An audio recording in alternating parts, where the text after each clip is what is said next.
What the fuck do you want me to do?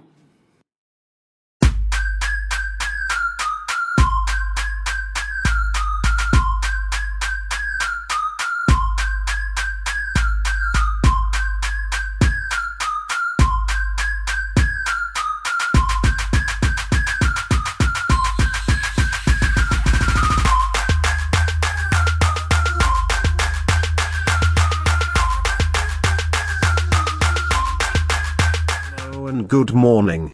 It is Monday the 30th, and this is Eddie Gregory for WNR Wasteland Radio. Deetsy and Delirious D are now indisposed and I shall be taking over. We begin our day in Syria, the war-torn playground of the Middle East.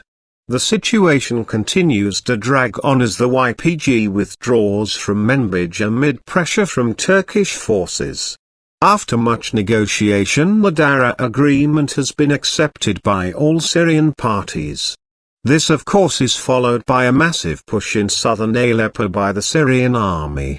Kerry pushes for peace between Houthis and Saudi-supported forces. Meanwhile, the UN accuses Saudi, Houthis of violating international law in Yemen. The UN chief calls for an international investigation into allegations of abuse in the civil war. Closer by in the province of Iraq, the defense minister was sacked as a battle for Mosul looms.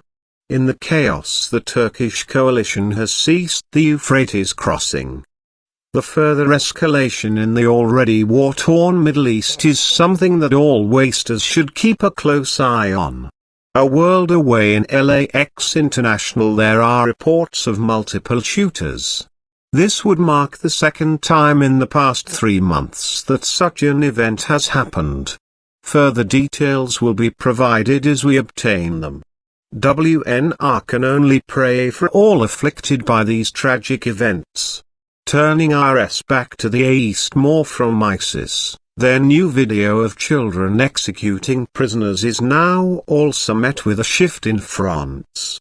Yehuda HaKohen, in charge of the brigade stationed on the 105-mile stretch between the Sinai Peninsula and Israel, told Hebrew language Daily Maarif that his division has witnessed new threats coming from Sinai, including the proliferation of terrorists associated with the Islamic State and an increase in cross-border smuggling. It would seem ISIS has no issue with opening new fronts in their wars. WNR can only hope that someone stops them. Deus Vult. WNR will close his out today with an old saying. You don't piss in the Gators Lake, and expect not to get your dick bitten off.